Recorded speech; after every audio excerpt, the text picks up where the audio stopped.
Hello, YouTube. Rock and roll. Ha ha ha. Welcome to the second ever Electrojet rock show. I'm your humble host, Jett Blair, coming to you from Las Vegas, Nevada. And I have with me, coming to you from Los Angeles, California, Professor Electro. What's up, YouTube? Welcome to our second show.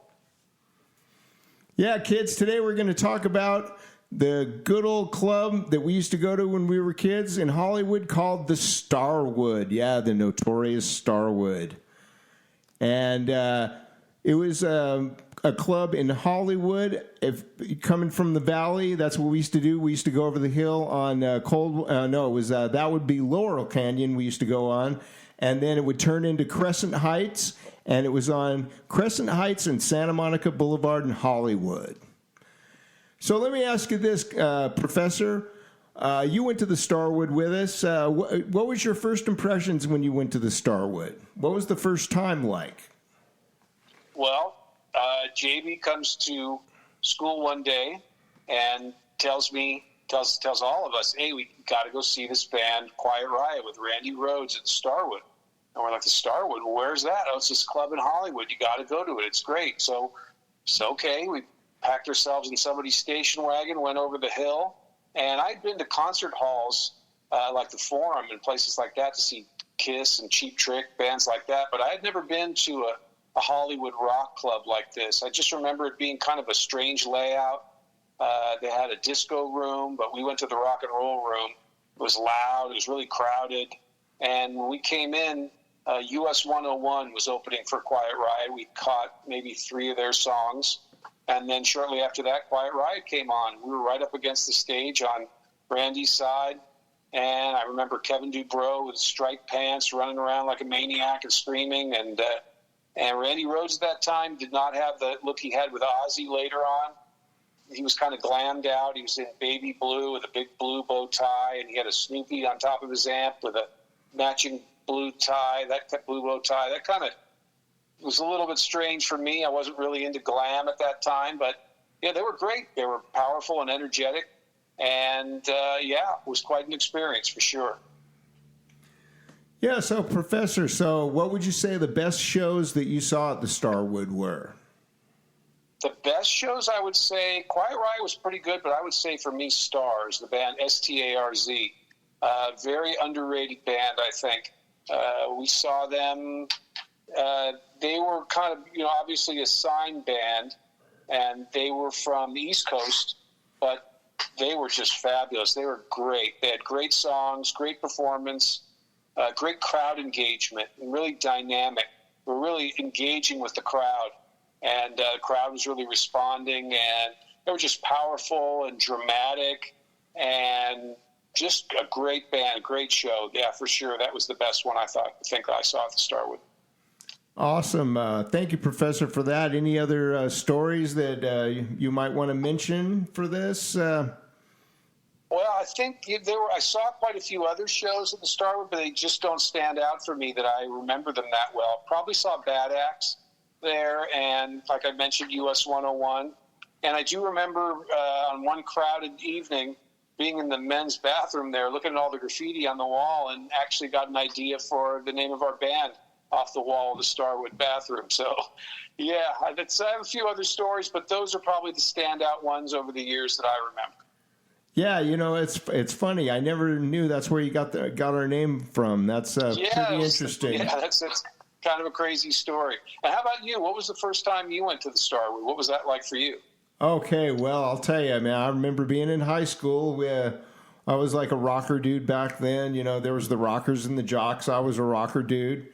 And so all the music fans, they used to kind of hang out. And there's some of our friends. One of the guys comes up to me and goes, "Hey, you want to go see a band at a club in Hollywood?" And I didn't even know there was bands and clubs in Hollywood. So I'm all like, "Sure, why not? Okay." So, and I do know this. the friend drove because I was 15 and a half years old. How do I know this? Because I did not have my driver's license then yet. So the first time I went to the Starwood, I did not have my driver's license. So I was, like I said, I was 15 and a half years old, and it was a real sensory overload kind of thing. Because, well, first of all, we were on the guest list, and the band was Bad Axe. That's who you want to go see this band called Bad Axe? Yeah, sure, why not? Okay. So we went and saw Bad Axe. That was Dana Strum's band, the bass player of Slaughter. So the opening band was a band called Sweet 19 with Greg Leon in the band. I didn't know who Greg was at the time. All I know is I saw this guy. He's playing a red Les Paul, singing really good songs, really outstanding voice, and outstanding guitar player, outstanding tone. Just the whole thing was phenomenal. I mean, it was so professional. For somebody my age to see, it was just like, wow, that was like kind of set the bar for what we were going to go for in the next few years, because we knew that, wow, these are like really professional sounding bands playing all original music, and the songs were really good. So props to Greg Leon on that one. And then the headlining band that night was Dana Strum's Bad Axe band. They were called Bad Axe. And I do remember the way they opened up the show was they had the spotlight. Dana was at the top of the stairs, and it started off with him just playing thundering power chords on the bass. Like Pete Townsend if he was like playing the bass. But like super big power chords, really loud. Songs I don't really remember. Not really my cup of tea, but yeah, Dana, he put on a great show, hair flying all around, and they were a very tight band as well. And then, so that was like the first time I went to the Starwood. The concert hall was really impressive. They had a thundering sound system in there. They had a really good lighting setup in there with the par cans and everything like that. A nice high stage. And yeah, it was a pretty overwhelming and inspiring experience the first time I went.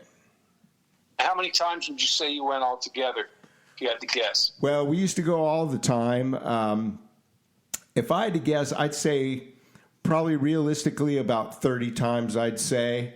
Once we after I went to that first show, I wanted to go all the time. So, and we saw all these bands that we never heard of, and some of them we really liked. And then those bands that we really liked, we'd go back and see them again and again and again. So, yeah, probably I'd say about 30 times.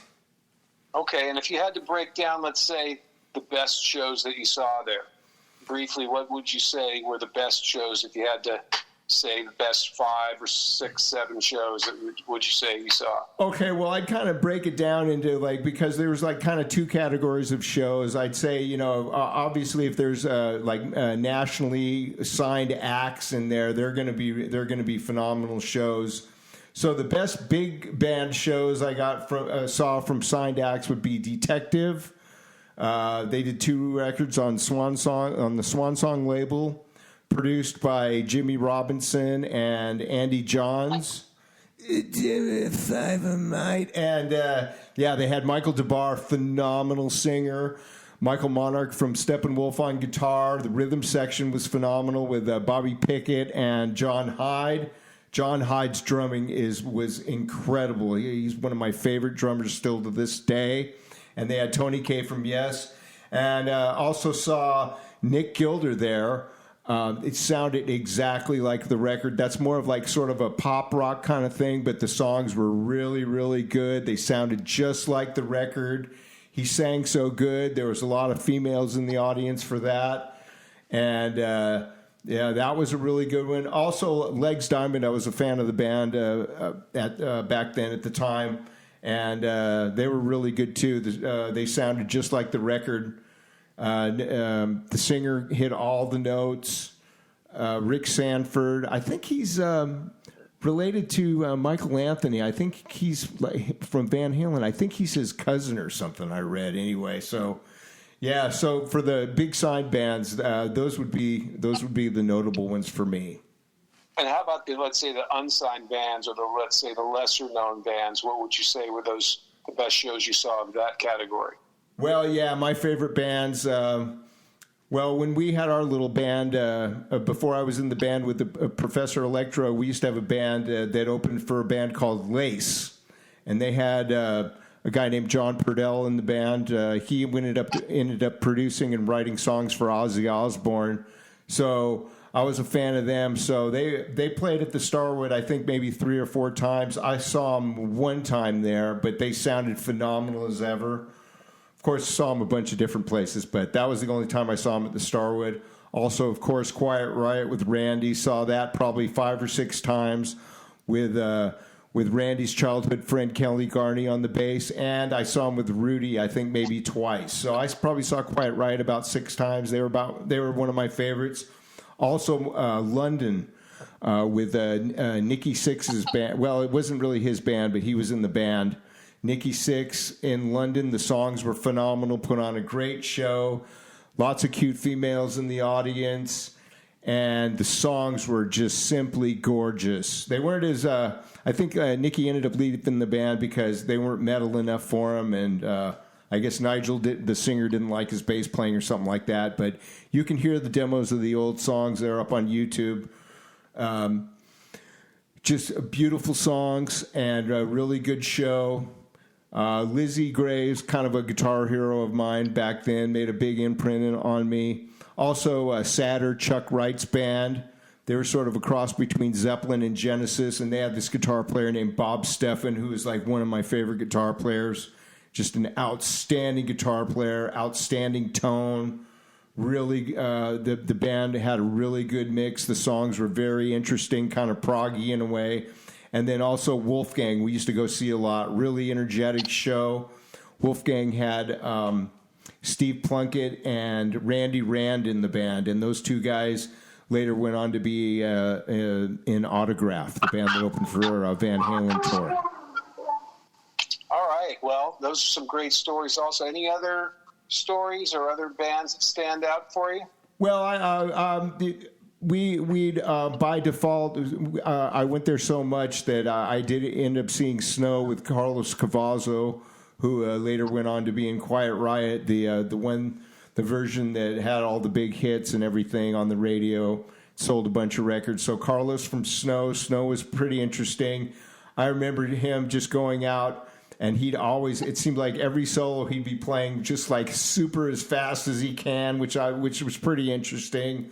Also, the Offenders had Randy Castillo, who went on to being in a band. He went on to being Ozzy's drummer, Ozzy Osbourne's drummer. He's on the No Rest for the Wicked album. Phenomenal, very unique, interesting drummer, and he did his double kick drum thing with his hitting his head with his hands at the same time. He had that shtick back then. Also, Exciter opened for Legs Diamond. That had George Lynch in it. You can see that on YouTube. They filmed that gig. George, his guitar playing was really good then. Even I'd never heard of him.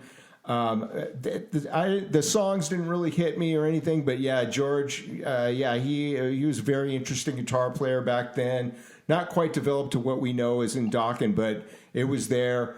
Bad Axe wasn't my favorite, but they were mentionable. As I mentioned before, Sweet 19. There was a lot of other bands, but those are the ones that stand out.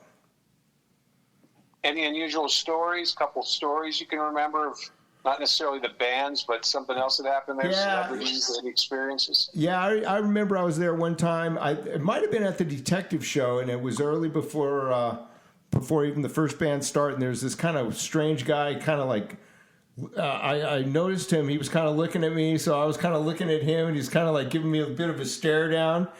And I was thinking about it, and I'm almost positive it was John Belushi, and he was looking at me to see if I recognized him from Saturday Night Live. Of course, I didn't really know who he was because I never saw Saturday Night Live because I was always at the Starwood. It was definitely Belushi. So he was there. He was a real rock and roll guy. So it was definitely him. And then, yeah, like I said, we used to get in when you could get in. They had a special stamp so they'd know who to serve alcohol to. And, yeah, there were always a lot of cute girls at the Starwood to see all their rock and roll guys that they wanted to be fans of and get with and stuff like that. They do a lot of things. Like if we were at the front of the stage, they wanted to be in front of you, so they'd squish past you and all this kind of stuff. They would make it very clear that they wanted to be in the front. So okay, yes, ma'am, there you go. You can be in the front. Go ahead, get ahead of me. So that was kind of interesting. Yeah, they were probably like 16 years old, but I thought they were like 25. So what did I know? I was just like, I was a little kid. Right. Yeah, I remember the hand stamp on the back of your hand. You could kind of lick it and press it on the back of somebody else's hand and kind of get a red smear that sometimes would get you in, if the bouncer wasn't looking too close. But, yeah, there's some great stories. The Starwood was an incredible spot. But, it has a sordid history, but there's some great music there also. So if any of you listeners have some experiences you want to share, you saw any Starwood shows there or just any Starwood stories or questions, jump down to the comments section below and leave a comment. Let us know. We'd love to hear from you. Yeah, I think that would be a great idea. Yeah, as the professor says, we'd love to hear those. And I guess it's about time for us to wrap this one up. So this is Jett Blair from the Electrojet Rock Show signing off with Professor Electro. See you, YouTube. Next show. Rock and roll! Rock and roll!